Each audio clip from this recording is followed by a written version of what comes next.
How y'all doing? This is Nathaniel Swopes of Swope Setter, and today I want to talk to you about Emoni Bates and Keyontae Johnson.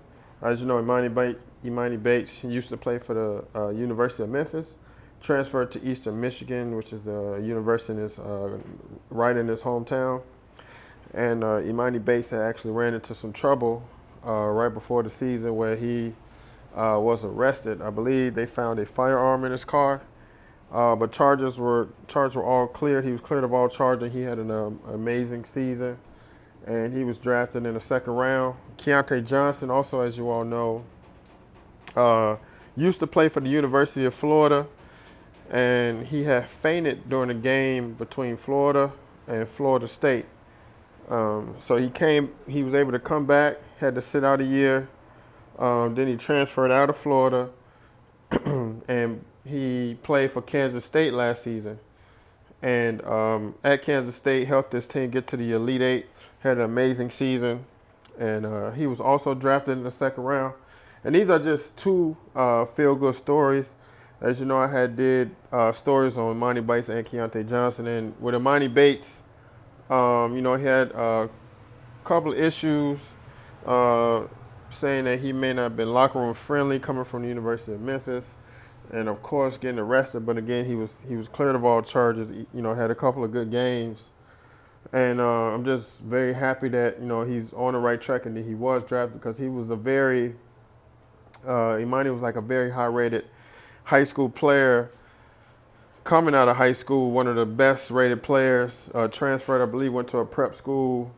So there were some things about his vertical because he had a very short vertical. I believe only like 22 to 28 inches he could jump off the floor.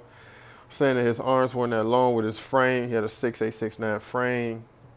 And but just very happy to see Emoni Bates get drafted, and hopefully he can continue on a great path. I'm very happy that he had a great senior season.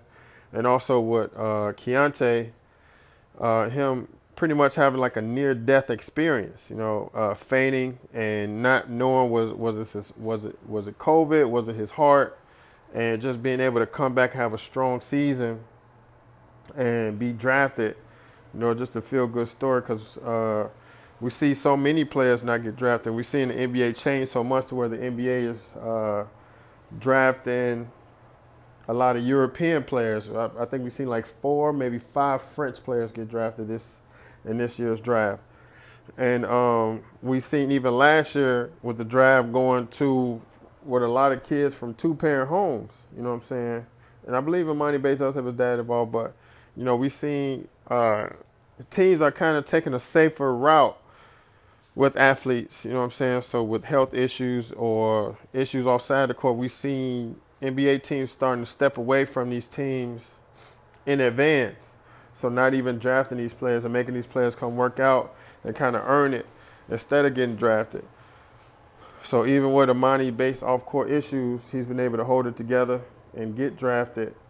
So I'm just, like I said, just very happy that things are getting better for Emoni Bates, and hopefully with Keyontae, like I stated before, he cleared, the NBA protocols as far as his health, was able to participate in the NBA draft. So, what I'm saying, so many players work so hard to make it to the NBA, and we've seen where a lot of top athletes have a key injury, or a lot of athletes come to find out they have a heart condition and they have to quit playing. They have to quit playing in college. They have to quit playing right into the NBA. And it's very sad to see these young men not only work so hard, but to be so talented where they were one of the top high school players in the nation. Not only were they one of the top high school players in the nation, they were one of the top college players. So they were able to take their talent, get to the next level, and succeed on the next level. And it's a sad thing to see some of those players get hurt and never be able to accomplish their dreams of being drafted, or never be able to accomplish their dreams of being paid to play basketball. So, what I'm saying, just it's amazing that things have worked out for Keyontae, and things have worked out for Emoni. And I hope that they I can't wait to see him play in NBA Summer League. I hope they have a great NBA summer, and I hope they have a great, rookie season. It's definitely difficult. Got so many veterans on NBA rosters, and even with the NBA Summer League, players that have been struggling to get into the league, players that played in the NBA Development League, G League, overseas. A lot of these players still get invited to the NBA Summer League, so it's still a tough haul, but I believe Emoni Bates will do well in the summer. We see the NBA are really going towards drafting taller players. I think it was only 3 players that got drafted that was under 6'4". So Emoni Bates, what he has on his side is he's like a 6'8", 6'9" shooter. And we even seen a first rounder go, Chris Murray, I believe his name is, from Iowa, who he had an okay senior season, but he's a 6'8" shooter. And he was kind of like a safe draft pick.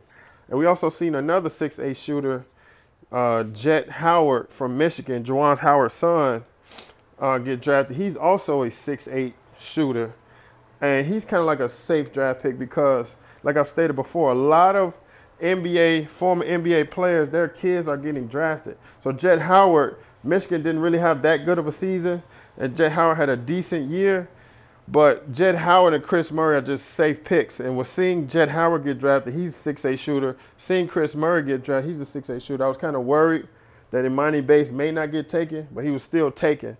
And the NBA are starting to not only go more with safe picks, but they're going more with these bigger shooters.